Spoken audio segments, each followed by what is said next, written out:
to the LG and power seemed to be taken away from the Delhi government. It's very clear that नमस्कार, जय हिंद। दोस्तों, जैसा कि आपको थंबनेल दिख रहा है, उससे पहले मैं आपको एक कहानी सुनाता हूँ कि दिल्ली का एक शासक था गयासुद्दीन तुगलक। वह सूफी संत निज़ामुद्दीन औलिया से बहुत घबराया हुआ रहता था और उनकी शोहरत से परेशान भी था। एक दिन एक अभियान से लौटते हुए तुगलक ने निज़ामुद्दीन औलिया को एक फरमान भेजा, जिसमें लिखा था कि उसके शहर पहुंचने से पहले निज़ामुद्दीन दिल्ली छोड़कर चले जाएं। लेकिन निज़ामुद्दीन औलिया ने बहुत ही शांत भाव से फारसी में एक भविष्यवाणी की कि हुनूज दिल्ली दूर अस्त, यानी हुजूर अभी दिल्ली दूर है। तुगलक दिल्ली पहुंचता है, इससे पहले अपने ही स्वागत समारोह में गिरने से उसकी मौत हो गई। इतिहास हमें यह सिखाता है किसी एक शख्स या विचारधारा का दिल्ली पर राज नहीं हो सकता। दिल्ली को लगातार लूटा भी गया, तबाह भी किया गया है। इसके शासक बदलते रहे हैं और इसे फिर बसाया गया। दिल्ली की सल्तनत मामलुक, गौरी, लोधी, राजपूत और मुगलों के हाथों ही नहीं फिसली, बल्कि अंग्रेजी हुकूमत तक इस पर हमेशा के लिए कब्जा नहीं जमा पाई। वह हुकूमत जिसके लिए कहा जाता था कि उसके साम्राज्य का सूरज कभी डूबता नहीं है। हाँ, जब आज़ाद भारत ने तय किया कि दिल्ली राजधानी के लिए मुफीद है, तब उसे अपनी सही जगह और स्वामित्व मिला। लेकिन अब भारत को ना तो किसी सम्मति की जरूरत है और ना ही असम्मति की। 14 अगस्त 1947 की आधी रात को नेहरू ने संसद भवन से देश की अंतरात्मा को झकझोरा था। इस मौके पर उन्होंने जो भाषण दिया था, इसे ट्रस्ट ऑफ डेस्टिनी, जिसमें समृद्ध लोकतांत्रिक और प्रगतिशील देश की जरूरत की बात कही थी। ये 3 सरल लेकिन बहुत गंभीर शब्द हैं। आज़ादी के 73 साल बाद भी इन्हें लगातार प्रदर्शित होना चाहिए, बार बार दोहराना और याद रखा जाना चाहिए। लेकिन आज समृद्धि, लोकतंत्र और प्रगति, इन मापदंडों का अनुपात बिगड़ा हुआ है। देश की 2/3 जनसंख्या $2 प्रतिदिन से कम पर भी गुजारा कर रही है। विश्वव्यापी सूचकांक बताते हैं कि भारत में लोकतांत्रिक मूल्यों में चिंताजनक गिरावट हो रही है। जहां तक प्रगतिशीलता का सवाल है, ऐसा कोई दिन नहीं बीतता जब गौरवशाली अतीत के जरिए लोगों को धमकाया नहीं जाता, जब संशोधनवाद का डर नहीं दिखाया जाता, जिसे सत्ता की स्वीकृति मिली हुई है। हमें जो आईना दिखाता है, हम उसे अक्खड़ की तरह दुत्कारते हैं और कहते हैं कि इन लोगों ने खुद को दुनिया का संरक्षक बना दिया है, जिन्हें यह बात नहीं बचती कि भारत में कोई उनके समर्थन का इंतजार नहीं करता है। भारत को किसी राय की जरूरत नहीं है, ना किसी बाहरियों की, ना अपने बीच बैठे दूसरों की राय की, अपने लोगों की भी नहीं, जो वोट के जरिए अपना विरोध जताते हैं। तो यह घृणा किसी धुंधली सच्चाई की ओर जाती है। जैसा कि तथ्य बता रहे हैं, मैं नहीं कह रहा, कि बहुसंख्यकवादी राजनीति की तरफ ऐसी विभाजनकारी राजनीति की ओर जा रहे हैं जो ध्रुवीकरण कर रही है, लोगों को सम्मोहित भी करती है और अंधा भी बनाती है। नेहरू ने ट्रस्ट विथ डेस्टिनी, यानी नियति से भेंट के दौरान सबको साथ लेकर चलने की बात कही थी, लेकिन यह विघटनकारी राजनीति उस भावना को भी छिन्न भिन्न करती है, उसे खारिज करती है और सुविधाजनक तरीके से उसकी व्याख्या करती है। अब बात करते हैं दिल्ली के बिल की। कहानी बहुत हुई। दिल्ली के नागरिकों की मर्जी चलेगी या एलजी की, यही है एनजीटी का नया बिल। कानूनी बारीकियों को भूल जाइए। इस समय दिल्ली में राजनीतिक स्तर पर एक दूसरे पर हावी होने की कोशिश की जा रही है, जिसे राजनीतिक वन अपमैनशिप कहा जा रहा है, और संवैधानिक कामकाज में स्पष्टता की कमी देखी जा रही है। ऐसे में लोकतांत्रिक अभिव्यक्ति और संघवाद की रूह का छटपटाना लाजमी है। विकेंद्रीकरण और सशक्तिकरण के प्राकृतिक और विकासवादी जनादेश, जो सभी प्रगतिशील लोकतांत्रिक देशों को मजबूत बनाते हैं, के विपरीत दिल्ली की राजनीति को अधिक केंद्रीकृत और नियंत्रित किया जा रहा है। दिल्ली वासियों को उनकी मर्जी के खिलाफ कमजोर बनाया जा रहा है। राष्ट्रीय राजधानी क्षेत्र दिल्ली संशोधन विधेयक 2021 ने एक अप्रातिनिधिक प्रशासन के लिए मंच तैयार किया है। भले ही यह उतना स्पष्ट नहीं है, लेकिन इसका अमली रूप यही होने वाला है। संसद ने यह बिल पारित हो गया है और इसके पारित होने के बाद दिल्ली का असली मुखिया सिर्फ उपराज्यपाल या एलजी होंगे। कहने को सरकार तो होगी, लेकिन उनके पास ऐसा एक भी अधिकार नहीं बचता कि वह अपनी मर्जी के मुताबिक कोई काम कर सकें। कई राजनीतिक जानकार मानते हैं कि ऐसा करके केंद्र सरकार ने एक तरह से दिल्ली विधानसभा और यहाँ की सरकार को अप्रासंगिक बनाने का प्रयास किया है। चूंकि अब एलजी ही केंद्र के प्रतिनिधि होते हैं, लिहाजा उन्हें सारी ताकत देने का मतलब है कि अब केंद्र की मर्जी से ही दिल्ली के सारे फैसले होंगे। दिल्ली सरकार का जो भी निर्णय केंद्र को नापसंद होगा, एलजी उस फाइल पर अपना ऐतराज जताते हुए उसे नामंजूर कर देंगे। जाहिर है कि ये जो केंद्र बनाम केजरीवाल सरकार की लड़ाई है, आने वाले दिनों में कानूनी जंग में भी तब्दील हो सकती है। कानून के जानकारों के मुताबिक संविधान का एक आर्टिकल है 32, इसके तहत राज्य सरकार इस संशोधित कानून को सीधे सुप्रीम कोर्ट में भी चुनौती दे सकती है। जरूरी नहीं है कि उसे पहले हाई कोर्ट का दरवाजा खटखटाना पड़े, इसके लिए वो सीधे सुप्रीम कोर्ट जा सकती है। दिल्ली हाई कोर्ट के एडवोकेट और संविधान के कई जाने माने जानकारों के मुताबिक अगर केजरीवाल सरकार इस बिल को चुनौती देती है, तब सुप्रीम कोर्ट को संविधान के आर्टिकल 239 की नए सिरे से व्याख्या करनी पड़ेगी।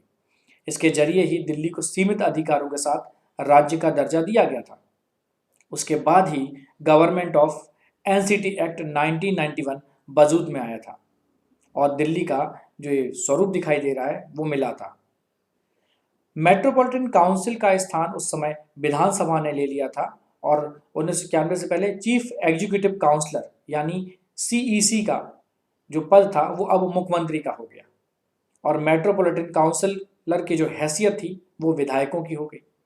और उसके बाद दिल्ली में 1993 में विधानसभा का पहला चुनाव हुआ और इस चुनाव में दिल्ली को पूर्ण राज्य का दर्जा दिलाने के वादे के साथ सत्ता में बीजेपी आई और आज तक उस वादे को पूरा नहीं कर पाई। उल्टे अब तो उसने इस विकलांग राज्य की सरकार की बची कुची ताकत भी छीन ली। जब 1991 में एनसीटी एक्ट बना था, तभी 3 विषयों को इससे बाहर रखा गया था और वो सारे 3 विषय केंद्र सरकार के अधीन कर दिए गए थे। वो थे पुलिस नंबर 1, दूसरा लैंड और तीसरा लॉ एंड ऑर्डर।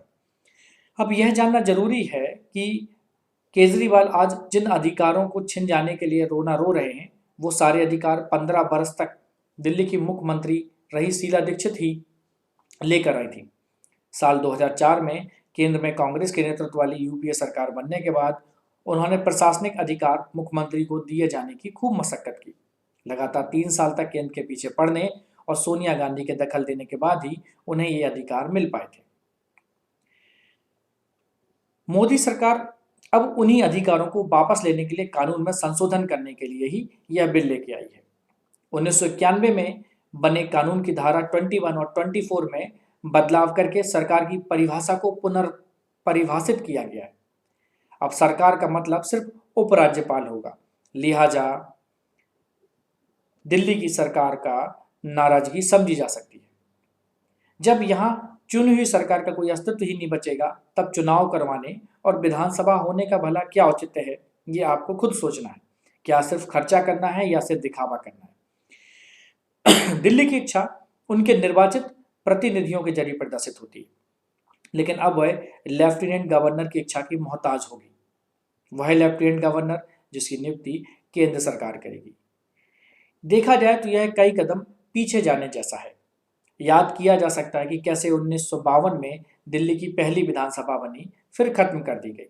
फिर 1993 में दोबारा उसकी स्थापना हुई।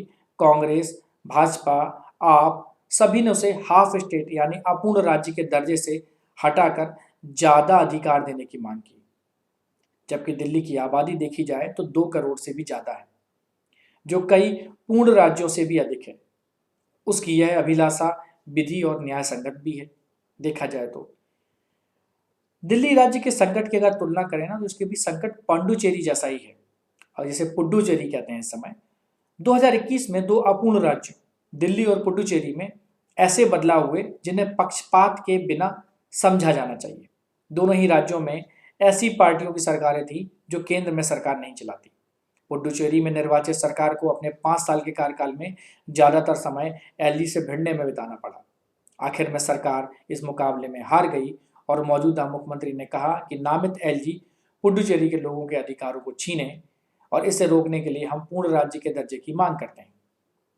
आज दिल्ली के मुख्यमंत्री ने भी यही दुख जताते हुए कहा कि यह लोकतंत्र के लिए दुख का दिन है। वह भी अधिकारों की जंग को हार चुके हैं। अब इन दोनों मामलों में भावनाएं और अंतिम नतीजा एक जैसा ही है। बहुसंख्यकवाद के दौर में सिर्फ संख्या मायने रखती है, संवैधानिक भावना मायने नहीं रखती। 2013 में भाजपा की राष्ट्रीय कार्यकारिणी की बैठक में कहा गया था कि पूर्ण राज्य के अभाव में दिल्ली का विकास सीमित है, और कांग्रेस ने इस मुद्दे पर पिछले 14 सालों के दौरान कुछ नहीं किया। 7 साल बाद इतिहास के कुछ पन्नों को अपनी आसानी के लिए फिर पलट दिया गया। साथ ही उन पन्नों पर लिखी टिप्पणियों को भी भुला दिया गया है कि वो उस समय क्या कह रहे थे। अब जरा आप सोचें कि इस विधेयक के जरिए विपक्ष, चाहे वह किसी भी पार्टी का हो, को अधिक स्वर मिलेगा या फिर वह मौन हो जाएगा।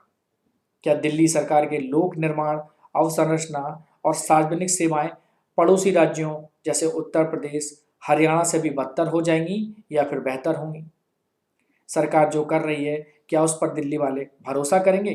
क्योंकि 2015 में उन्होंने उसी सरकार को 70 में से 67 सीटें दी थी, और दोबारा जब सरकार चुन के आई तो 70 में से 62 सीटें।